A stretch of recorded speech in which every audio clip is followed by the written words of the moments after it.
So, dear colleagues, thank you very much for joining this webinar today. My name is Nadia Hernandez. I'm Wings Program Manager, and I'm glad to welcome you to today's session. For those of you that are not absolutely familiar with our organization, Wings is a network of 150 philanthropy associations, networks, academic institutions, support organizations, and funders in around 50 countries of the world. And our purpose is to strengthen, promote, and provide leadership on the development of philanthropy, giving, and social investment. Before starting, please keep in mind that this webinar is being recorded. If you have a question, please click on the raise a hand button, which will place a small hand icon next to your name in the participant list, and our colleague Pia will unmute yourself so you can ask the questions out loud. Otherwise, you can use also the chat box for the questions for speakers. Fostering an enabling environment for philanthropy locally and globally is one of our top priorities for the coming years. And the session we have today is connected to our efforts to contribute to a better understanding of the role of philanthropy support organizations in addressing current challenges connected to this topic. During the next hour, our colleagues will share their successful strategies to promote an enabling environment for civil society and philanthropy to thrive. These experiences were showcased on our publication, Impact Case Studies, Promoting an Enabling Environment for Philanthropy and Civil Society, available on our Knowledge Center. Right now, you can see the slides on your computer with the link. If you haven't checked that publication yet, please download it and let us know your feedback. Also, if you're a Wings member and you would like to be part of our dedicated affinity group to discuss issues connected to the enabling environment, please contact us to receive more information. I want to thank all our speakers for sharing their insights with us during the session that will start now. And I would like to welcome our moderator, Deborah Doane, who also was the editor of this publication. And she will be leading the conversation today. So Deborah, welcome, and thank you all for joining this session. I hope you enjoyed a lot.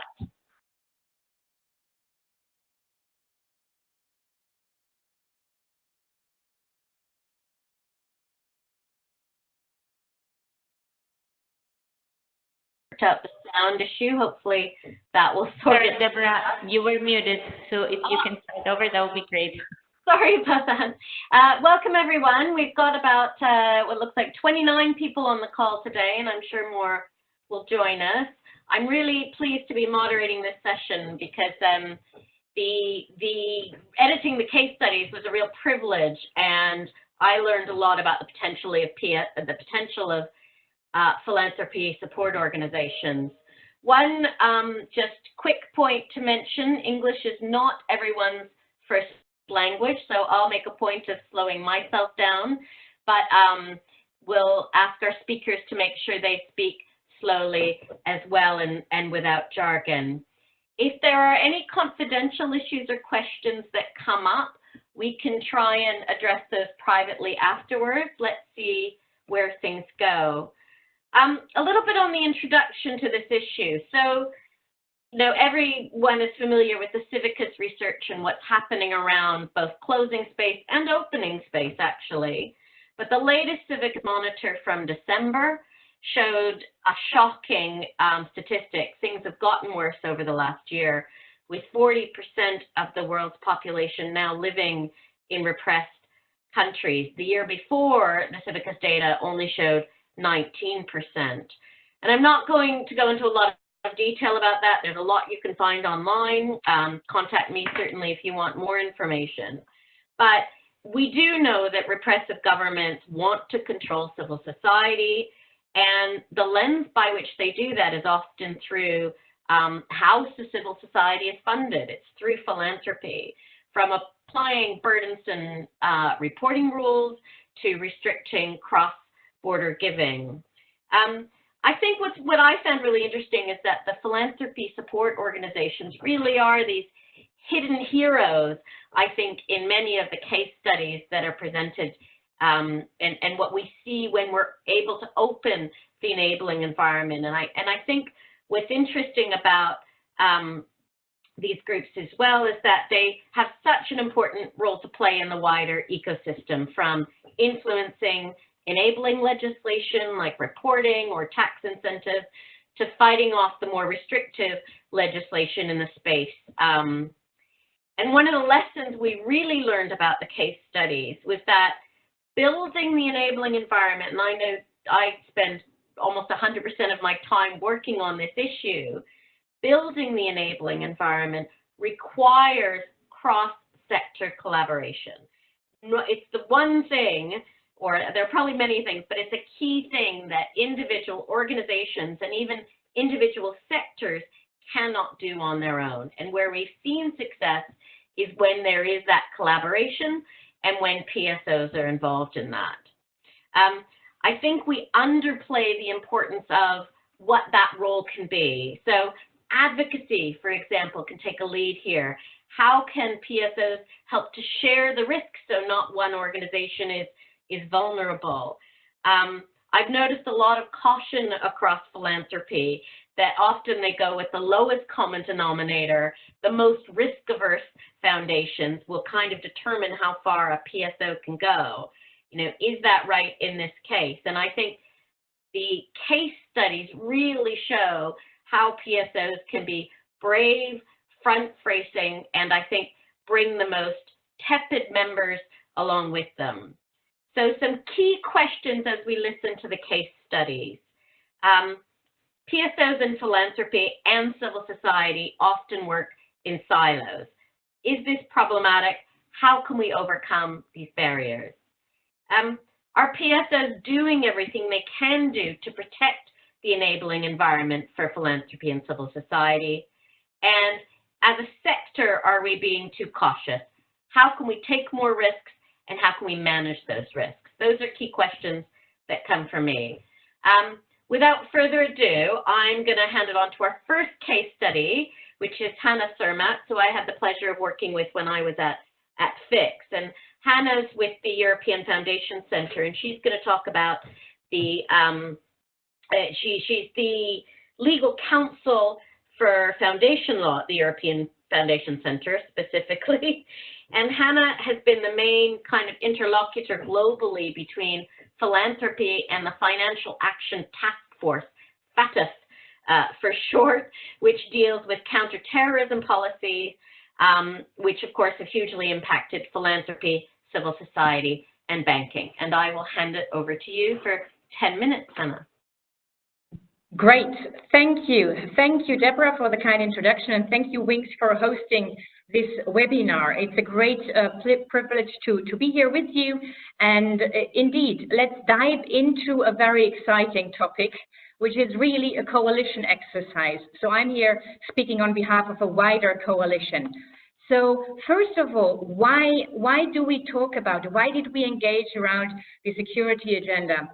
Why did we engage with the Financial Action Task Force? Well, as Deborah outlined earlier on, it is indeed true that we sense an increasing trend of restriction, both for wider civil society, but also for philanthropy. And this is really happening globally. We see more kind of registration requirements. We see more burdensome reporting, disclosure requirements, limitations on access to funding, sometimes foreign funding restrictions. We also see criminal and civil sanctions and suspension and termination of organizations in some cases. So what are the motivations for governments? There are different motivations for governments why they are doing it. And some simply don't like civil society. They are concerned about civil unrest. We also have sovereignty concerns by governments. They want to really know and understand where foreign funding comes from, and they also think that certain activities should only be happening from within the country. And then we also have security concerns, and these are of course valid concerns, is fighting tax crime, money laundering, and financing of terrorism. And governments want to, and they have to comply with international standards. And this is one of the key driver of some of the restrictions that we face. One of the leading policymakers when it comes to the security agenda is indeed the Financial Action Task Force. Its aim is to develop policy to counter money laundering and financing of terrorism. It's an intergovernmental body, but over 190 countries worldwide implement the 40 policy recommendations of the Financial Action Task Force. So it is not really a legislator, but it's a very powerful framework setter, because indeed all those governments, they have committed themselves to implement the 40 recommendations. And the Financial Action Task Force also has a system of evaluating the countries, how well they are doing in implementing these 40 recommendations. And why do we care as a nonprofit and philanthropy sector? Well, one of these recommendations, the so-called Recommendation 8, is dealing with the nonprofit sector. And actually an old wording of it considered the sector to be particularly vulnerable. That has now changed, but it's been the old recommendation which in a way led to the concerted effort of the NPO coalition to engage into a very specific and targeted advocacy campaign that I want to talk about. Indeed, research has revealed that the Recommendation 8 has been one of the instruments that governments have used to close down the space of civil society. So this is indeed an important report issued in 2012, which was in a way starting point for the evidence around that governments used the recommendation as a justification to close down the space in some countries. So what happened? Well, indeed, it's a cross-sectoral coalition of a wider NPO coalition that was created in 2013. And its mission is really to discuss the money laundering and the terrorism financing policy and to provide for a fully enabled operating space for civil society. The NPO coalition response to the restrictions they saw was indeed to engage in a targeted advocacy campaign also towards the Financial Action Task Force. So first meeting took place in 2013, and it was really then that the NPO coalition formed itself and created more dialogue with the Financial Action Task Force. And this also contributed to the changes in guidance documents, revising it, and was alerting the Financial Action Task Force also of some of the unintended consequences of its policy in a way that it led to a shrinking space for civil society organizations. So we then, as of 2016, succeeded to remove the problematic language, which considered indeed the entire NPO sector as being particularly vulnerable for terrorism financing. So this was a real breakthrough. And then the NPO coalition on FATF also managed to secure a more formalized dialogue with the Financial Action Task Force, and actually pushed for 4 new seats on the Private Sector Consultative Forum. Since then, indeed, the coalition has been following the FATF policy, has engaged on FATF policy where it considered it relevant to the NPO sector, and it in particular worked on bank de-risking or financial exclusion of the NPO sector, and worked also on more guidance on the Financial Action Task Force when it comes to how governments should assess the risk related to terrorism financing. So the key takeaway, the key success in a way, was indeed that the Financial Action Task Force changed its policy recommendation. So here on this slide you can see the very problematic version in red of the old Recommendation 8. It really stated that the NPO sector is particularly vulnerable. It didn't distinguish at all, and it made a call on the countries to really ensure that, that NPOs cannot be abused. And this was used by governments to close down the space for the nonprofit sector. Now we move to a rewording of the Recommendation 8. The Financial Action Task Force changed the wording, and now it really is a risk-based approach, meaning that indeed the governments, they have to do a risk assessment of the NPO sector in their country, first of all looking at which NPOs are covered under the Financial Action Task Force recommendation, review then existing laws once a risk is identified, and only then, if the identified risks are not already addressed by measures or laws in place, then the national governments, they should then develop risk mitigation measures. And in this context, they also have to ensure that whatever they put in place is in line with international human rights and humanitarian law. So this really was a breakthrough in terms of changing the recommendation 8 wording. The second big victory that I wanted to highlight is that the NPO coalition succeeded to establish a formalized dialogue with the Financial Action Task Force.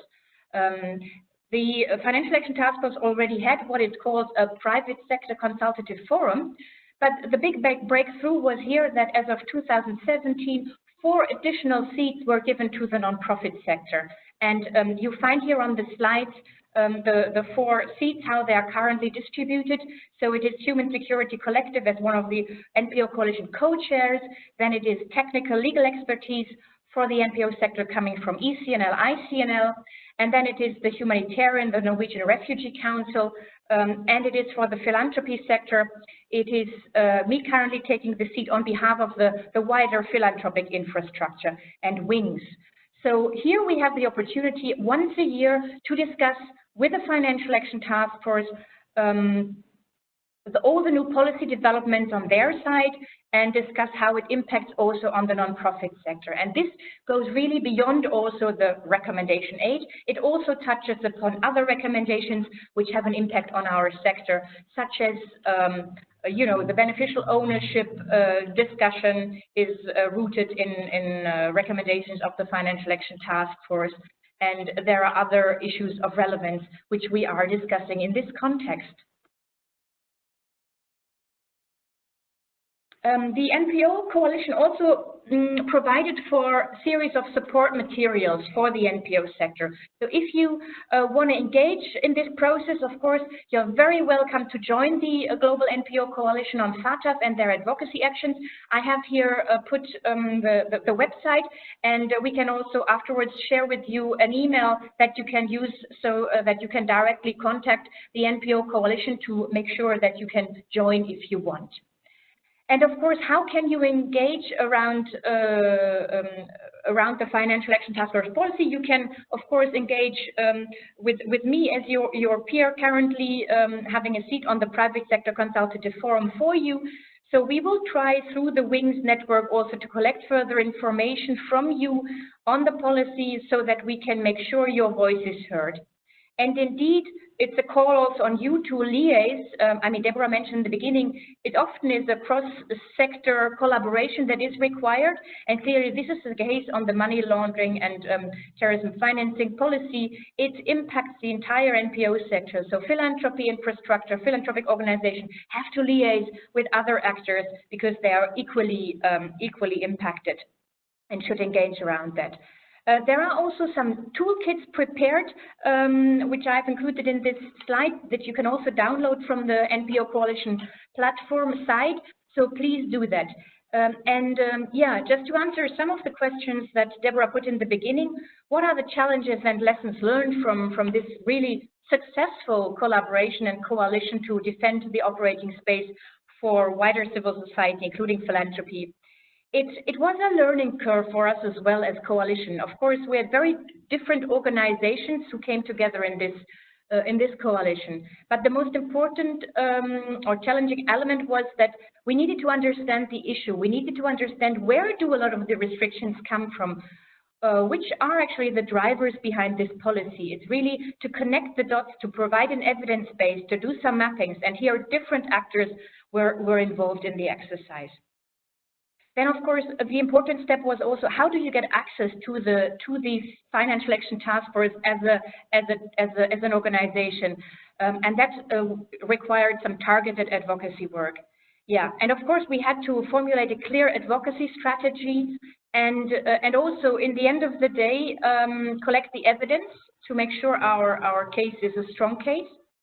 And Deborah, maybe just very briefly, you asked also if we had some challenges. Indeed, we had a bit of a criticism also coming from within the NPO sector because some actors considered that already engaging with the Financial Action Task Force would be giving too much backing of the policy that we did not agree with. And that was a bit of a criticism we had to deal with, which I identified here as a challenge. And then maybe I'll stop here and we can come back with some questions later. Thank you. Great, thank you, Hanna. I know that's really rushed, and if there, hopefully the questions will have time at the end to discuss more. Our second case study is from the Spanish Association of Foundations. We're going to hear from Isabel Peñalosa Esteban, I hope I pronounced that right, who's going to talk about how they changed the law to improve tax incentives for individuals in order to grow support for the foundation sector. Isabel is the Director of Institutional Relations and Legal Affairs at the Spanish Association of Foundations. What I found really interesting about this case study was the concept of, now I don't know if I'll get this right, micromecenazgo? Did I pronounce that right? Micro-giving, and I think that was a really very small gift. It was a really important kind of framing of how you brought together the sector around the issue. So I'll hand it over to you, Isabel, for 10 minutes. Thank you. Just one point. We will leave most of the questions for the end. We're going to go from speaker to speaker, but the presenters will try and answer one or two questions that have already come up. Thanks. Okay, thank you, Deborah, and thanks to WINS for giving us the opportunity to share this case. I consider that it is a modest case, and you have pronounced it perfectly, micromecenazgo, micro donations. I will name this case like how to improve or improving tax incentives for individual donors during, that is, I think, the most important, the Spanish financial crisis. I'm not using a slide, so I will try to speak especially clearly and slowly. Well, first of all, we have to take into consideration, as in other countries, that the NPO Spanish sector is a sector, generally speaking, of small organizations. So it has been always an objective and an aim of Spanish Association of Foundations, on the one hand, to strengthen the organizations, to make them grow, and on the other hand, to increase the participation of citizens with these organizations, not only through volunteering activities, but also through funding activities. You make, maybe many of you are aware that we don't have a long tradition regarding philanthropy in Spain. So the participants of citizens with the small or huge donations, it was an important aim for us. After our current law for tax incentives was approved in 2002, the Spanish Association started already in that moment to try to improve some aspects that have not been very good regulated.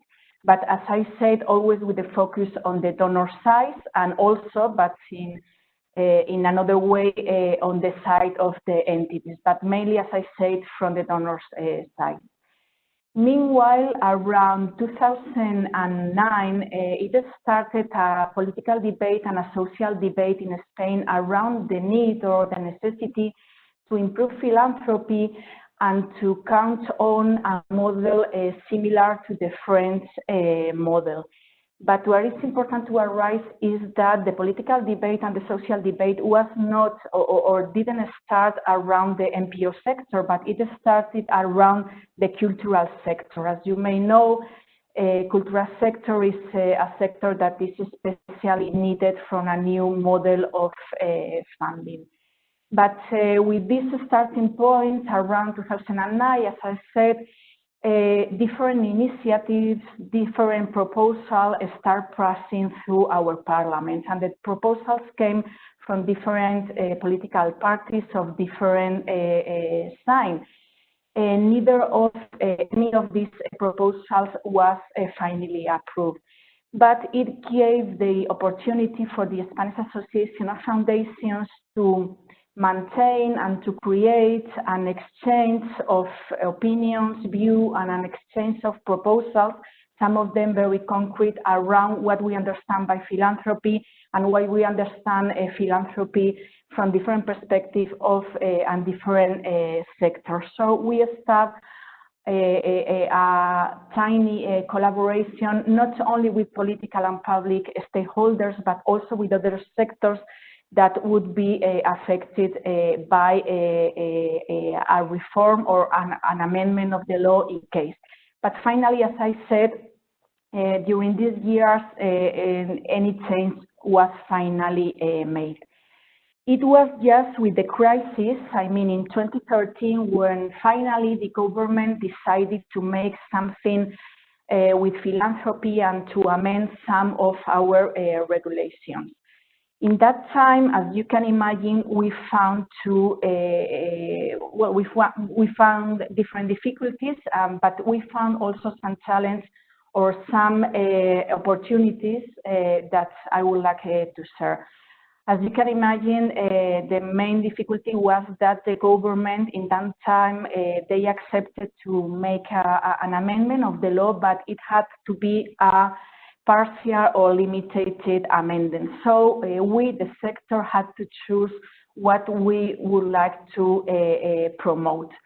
But on the other hand, we found that in the last years, the Spanish Association of Foundations have become, mainly due to the work made with the stakeholders since 2009 and to 2013, the IF has become a referent when we were talking about philanthropy, and especially when we talk about tax incentives for philanthropy or tax incentives for donors, with the organizations of the sector and also from the perspective of the public administration and political parties. So they called to us in the very beginning of this process in 2013.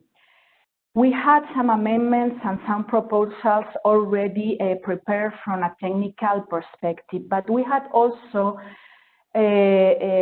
prepare with the external researchers. We have a research around how would be the economic impact of the different scenarios of amendment. As you can imagine, we were discussing during these years different scenarios of deduction, of percentage, of limits, of kinds of donations, if money donation, in-kind donations, and so on. So we take the different proposals that have passed through the parliament in the past that have not been approved, and we made with the researchers the different scenarios, not only looking at the cuts or the reduction of resources for tax authorities, but also how it could impact the sector, increasing the funds. So what was the consequences in the employment of the sector, in the GDP of the country, and in general, what was the macroeconomic impact of this amendment? Finally, as I said, we had to choose, so we decided to focus on the micro donations or the micro mecenazgo. And finally, the reform or the amendment was approved. And we had right now, since 2014, it was a progressive reform, but since 2016, we have 70% of deduction for the donation up to 150 euros. That can see or can appear, I mean, not too much ambitious, but in that time and regarding that we were still in the hardest part of the economic crisis in Spain, we think that it was a success.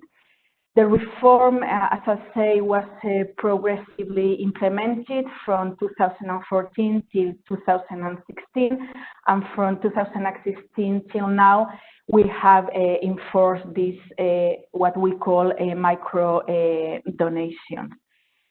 What has been the result? You can see in the publication of wins in the cases. There are some figures that not only the amount of the donations have increased, that it is very important, but also the number of donors has been increased, and that is for us more important than even the amount, since what we want to promote is also the collaboration of donors and citizens with the NPO sector. It doesn't matter if it's the social sector, NPOs that are dedicated to research, to culture, to, I mean, whatever.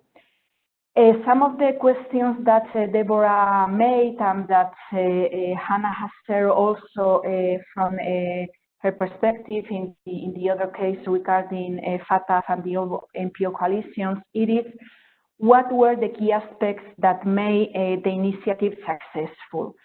I think that to understand, that is very simple, but to understand, to be aware of the political and the economic situation is important, and being realistic. I mean, as a sector, we think that the objectives or the aims have to be addressed in the long term, or in the medium or in the long term, but sometimes we have to take advantage of the opportunity. And in that time, it was important to say to the government, okay, let's go for an amendment, even if it is not exactly the amendment that we would like to have for the whole sector. But that is, I mean, not only better than nothing, but I think that it is important and has some results, as we have seen in the last years. Other of the question was how to engage different actors in this conversation and foster cross-sector collaborations. To listen, I think, to build trust, raising our proposals and our objectives clearly with the different stakeholders and the different organizations implicated in this kind of reform, it is important. I mean, we make a lot of contacts, and we talk a lot with the cultural industry, with other umbrella organizations, and we try to gather our common objectives, but without hiding that we had in some aspects different perspectives, but try to gather to the common interest. And when building the narrative for advocacy, what was the main challenge faced by the Spanish Association and Foundation? As you can imagine, during an economic crisis, but even in the better time, any measure that is addressing fiscal incentives, it is a challenge itself. But during an economic crisis, with lots of cuts in different fields of the economic activity, that was the main challenge. So it was very important to demonstrate and to do a bit of research regarding data, and not only data, by how these amendments, how these tax incentives affect macroeconomic situation, and how to deal with economic models. Thanks, Isabel. I'm going to... Sorry, you went a couple of minutes over time, but there's a lot of good information in there. And I think one of the key messages around the enabling environment, especially in countries where there isn't a kind of history of giving from individuals, building that up is a really important element of protecting local civil society and finding ways that people can own their civil society. We know that's one of the key pillars of a medium and long-term strategy. Our final case study comes from the U.S. Council on Foundations. We have Natalie Ross and David Kass. Natalie is the Vice President for Resource Development and Strategic Opportunities at Council on Foundations, and David is the VP of Government Affairs and Strategic Communications. And they're going to talk about how the Council tried to uphold the principles of non-partisanship for foundations and charitable organizations, and how they also brought together a coalition to enable that. So I shall hand it over to Natalie and David. Great. So we came on screen just to say hello, but we're going to turn our video off to move through our slides. So it's great to connect with everyone today around the world. We're excited to talk a little bit about what we've learned from our work on the Johnson Amendment. Deborah did a great job of introducing us, so we're going to jump right in. And so the Council on Foundations, for those who may not know, we are a 70-year-old philanthropic network here in the United States. We work both domestically and internationally, although the majority of our members are American grant-making foundations. In our policy work and our work to advocate for an enabling environment for philanthropy here in the United States, we have a long history of taking on this work. We've always worked on this as a domestic issue. In fact, in many ways, the Council was created 70 years ago, and our membership expanded throughout our history in order to address concerns about the regulation of the U.S. philanthropic sector to ensure that there is a network and a voice that can help philanthropy be represented here in Washington, D.C. So we hold that history very close to our work today. In our international program, we also do work on the enabling environment, both partnering with peers around the world to look at issues within specific countries, or working with our U.S. members who are funding globally to look at the aspects of the enabling environment that impact their ability to do cross-border grant making. So we're excited to talk a little bit about our work on the Johnson Amendment.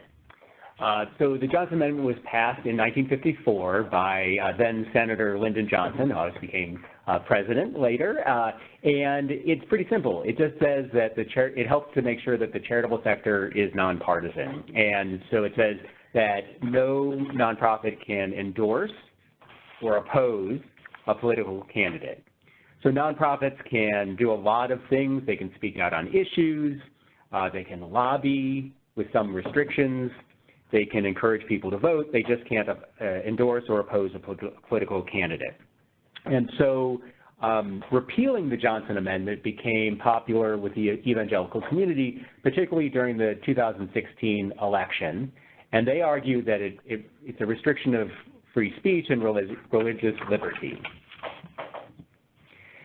We argued, and with our partners, that the Johnson Amendment is really critical to make sure that U.S. nonprofits are able to thrive, and that we don't want philanthropy to be partisan. And so we had 4 strategies that we used to press our argument. And so we first worked with a diverse coalition, including a wide range of nonprofits and religious leaders. We created a unified strategy. What was critical is that everybody had one message. We talked about how, if the amendment was repealed, what the impact would be. And then we use communications to create momentum. And so Natalie's going to talk about the first strategy.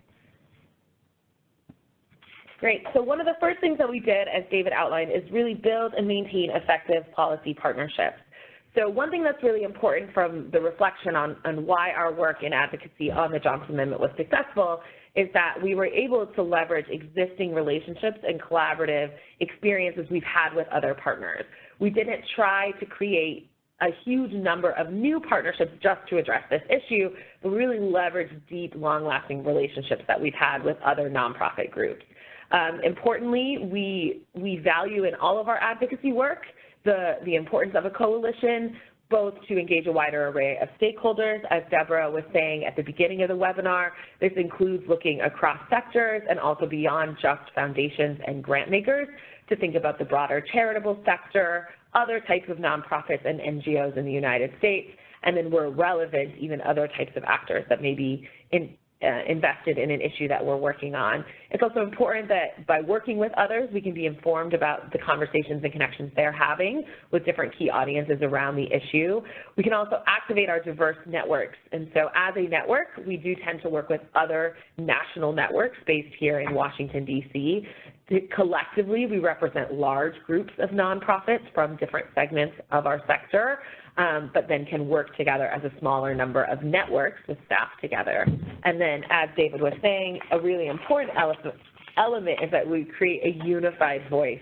It's incredibly important to lawmakers that they aren't hearing from a divided nonprofit sector and that there's unification across the messages that we're all sharing, whether we're coming from the religious community, the kind of service nonprofits that are directly doing things within communities, or grant makers like our network.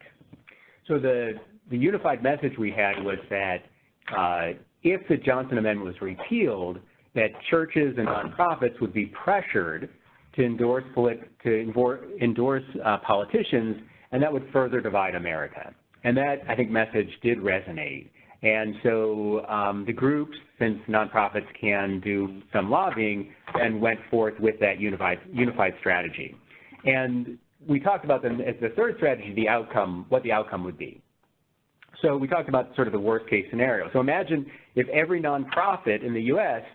could endorse the politicians, and so wealthy donors are essentially buying endorsements from these nonprofits. Imagine if every church and religious group, suddenly was having to take sides, and that churches would have to vote, and half the members would be unhappy, and that really that nonprofits would be torn apart by campaign politics. And so the other thing that we did was to make sure that our members, since we're a membership organization, that we educated our members. And Natalie's going to talk about that. Yeah, and so within this unified strategy and having a really strong communications aspect, we like to think about it as wearing two different hats. When we translate the impact and communicate why we're working on specific policies, we have a whole team that's really thinking about how do we best influence policymakers? How do we help them understand what this means, especially if they don't have a deep understanding of how nonprofits work or what potential unintended impact policy changes may have on the nonprofit sector and specifically on foundations. We put on a very different hat when we translate policy solutions and policy challenges to our members. Obviously, as a membership association, we represent almost 800 grant-making foundations across the United States. Some of them are very connected in to conversations in Washington and some of our policy priorities. For others, it's not something that they necessarily pay as much attention to. And so it's important that just as we translate the impact of the policy on our sector to policymakers, we also translate the impact of the policy to our members on their ability to do their work.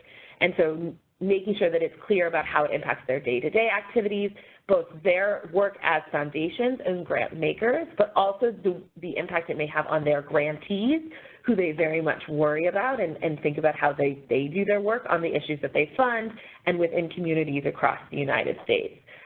This can be a challenge for us because our members, as I said, may have different comfort with engaging in the political process or advocating around legislation. In the United States, as David flagged at the beginning, there are different restrictions in U.S. law about officially lobbying for specific legislation to be passed. Within our membership, we have a part of our membership that can only lobby on things that impact their operations, in a sense, self-defense, through private foundations, whereas others, including our community foundations and public charities in the U.S., can lobby really on anything. And so even as we're talking to our members, we sometimes need to use a segmented communications campaign to make sure that we're making clear what private foundations can do or could do on our behalf and what other members could do under the restrictions under the law. So taking the time to translate policy positions to our membership and develop them as partners in talking to lawmakers is a really important aspect of our advocacy work. So the last strategy was communications, and so we made sure that key members of Congress were hearing from folks in their districts or states, so as well as national. So one of the strategies was to make sure that the religious community was showing that that many of them opposed the repeal. So we got the coalition worked to get 106 signers on a letter to members of Congress from religious and denomination organizations. Almost 5,000 faith leaders signed a letter opposing repeal. We also had more than 5,000 charitable nonprofits sign a letter to members of Congress. We had a full-page ad in 2 different newspapers in D.C. that are widely read on Capitol Hill.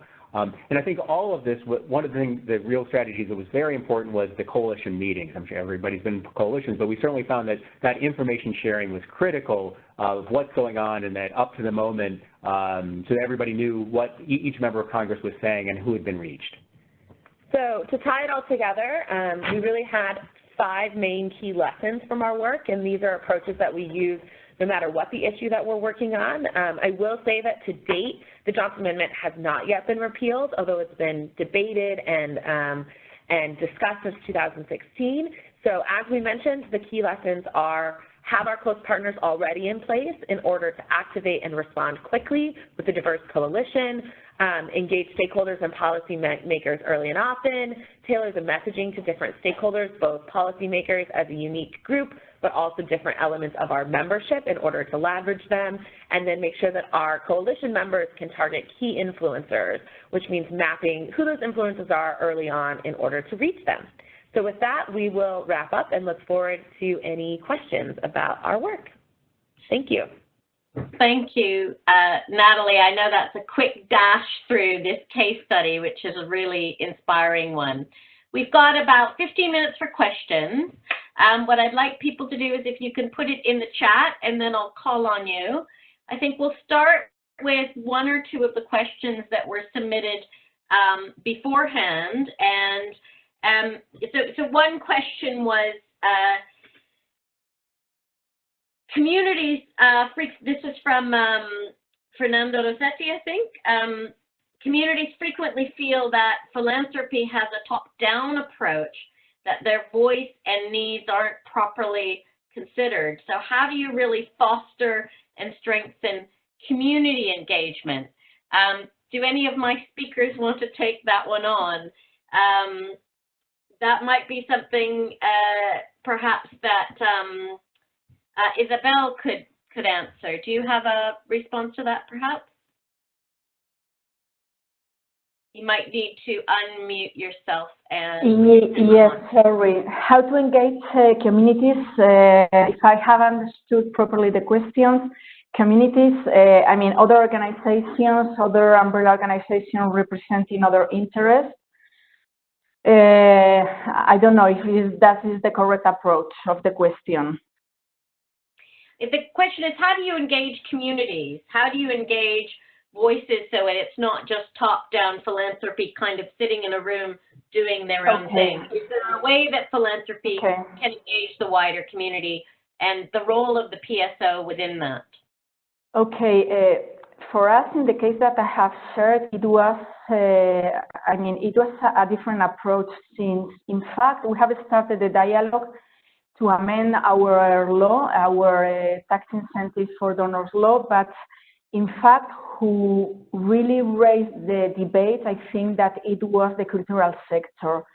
So many or different stakeholders in Spain look at the foundation sector as a sector that it is engaged mainly in cultural activities, but in fact, that's not correct. So we start as a part of that dialogue, but not as the main organization representing those interests. So we have to engage to others and start talking about what we understand by philanthropy, because that was some kind of misunderstanding. And when we sense that other organizations were using the word or the term or the idea of philanthropy in a different sense, then we start to like putting the basis for a more structured dialogue. But it was to some extent like a natural or just like a natural dialogue or like a natural engagement. And it continues still, because at the end of the day, we got to amend part of our regulation, but not the whole. So we continue still in the same dialogue and try to move it not only for the cultural side, but to others, development, research, education, training, etc. Thank you. And I'm just going to ask really quickly, Natalie, if you want to add anything, because what was interesting about your case study is how you mobilized far beyond, what would normally be done, I think, with a PSO. Do you want to just add anything about that community engagement very quickly? Yeah, I would just say it's all about the networks, right? And so at the council, we don't necessarily have direct connection to community voices. We have some through our community foundation members who often represent their communities deeply in a different way than a corporate philanthropy or a private foundation. But in order to leverage those diverse voices, I think it's less about the council finding ways ourselves to bring those voices in and more about thinking about our coalition and how does our coalition include networks that are already connected to those voices and have authentic, deep relationships with them in order to bring them into the conversation in a way that really respects them and elevates their input in a way that we couldn't do as a network focused predominantly on grant-making organization. Okay, thank you. And a question for all of you that we've just got is, how are these projects or initiatives funded? Where did you get funding to embark on these? Natalie, while you have the floor, do you want to start with that one?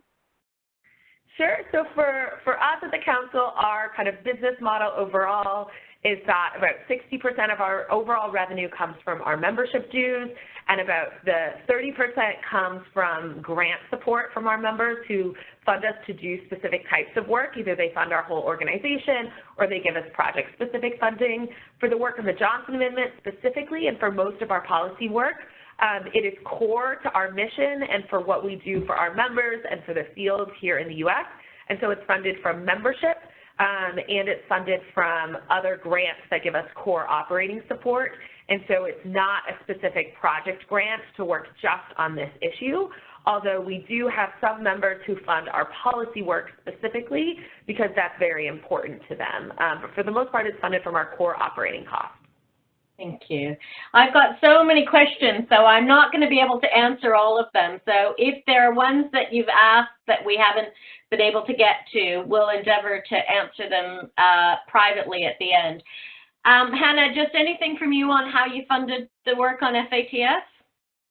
Well, I think it was a combination also of kind of membership dues and then also project funding. I mean, related to the NPO coalition, we also had very specific kind of sub-projects that continue to operate. Some are new projects also because this is really a global effort of the wider NPO sector.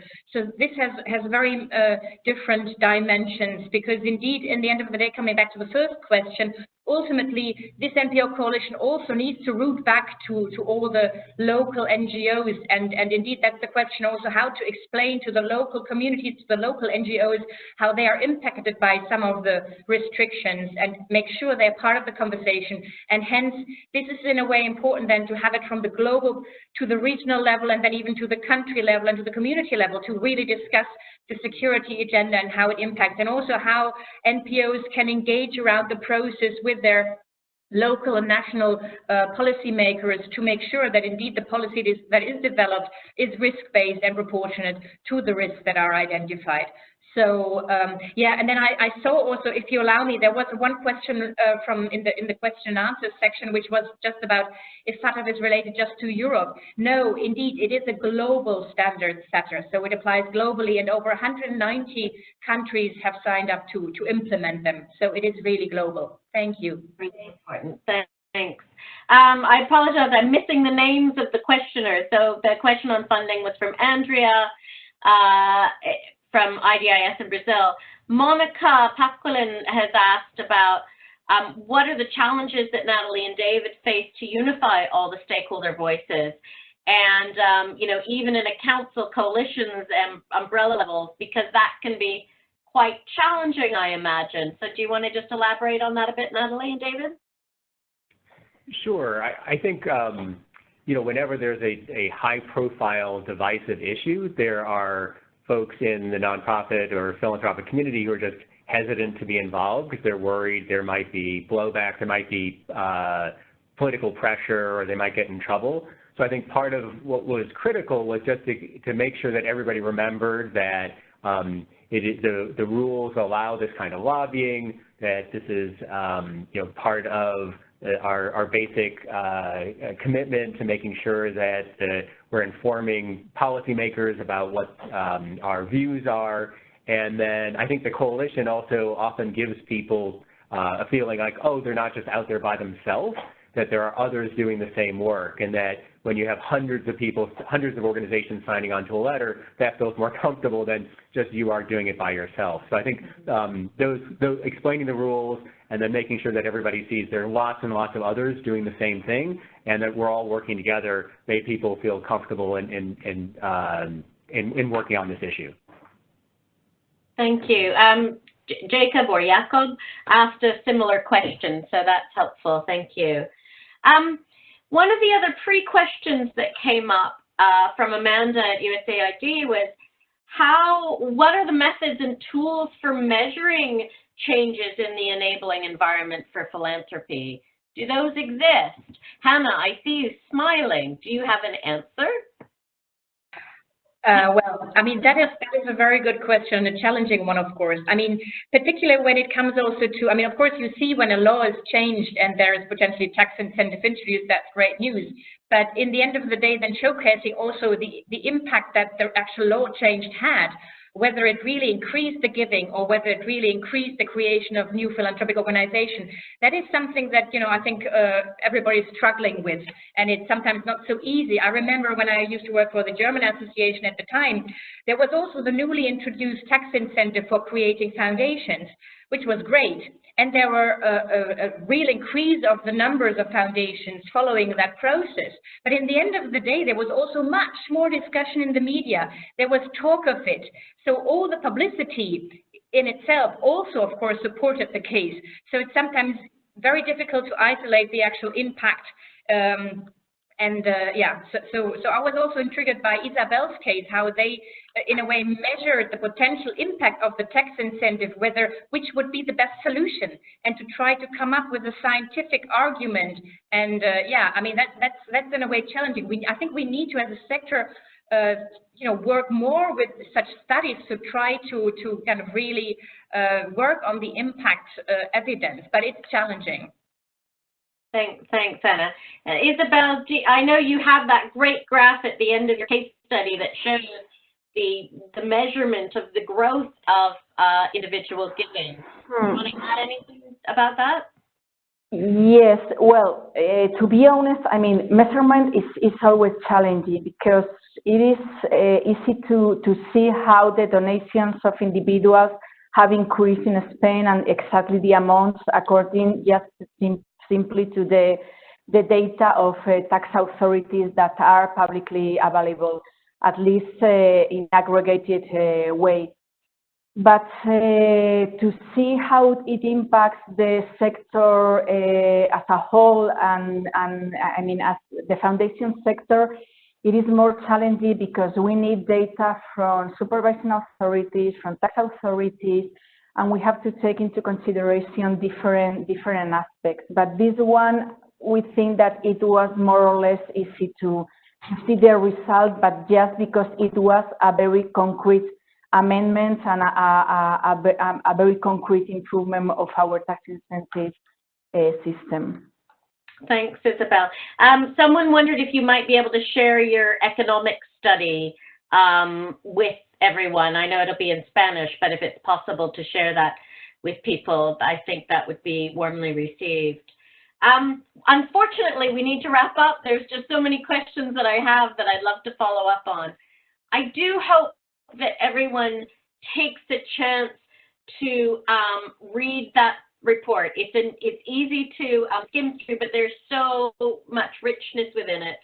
What we've heard about is everything from the unique research efforts that PSOs can undertake to further the agenda, which you can bring together lots of different information, and some of it is quite unique, like Isabel's economic impact of individual giving, and Hanna's work on FATF showing the lack of evidence about the links between philanthropy, civil society, and terrorism, which brought about the reforms.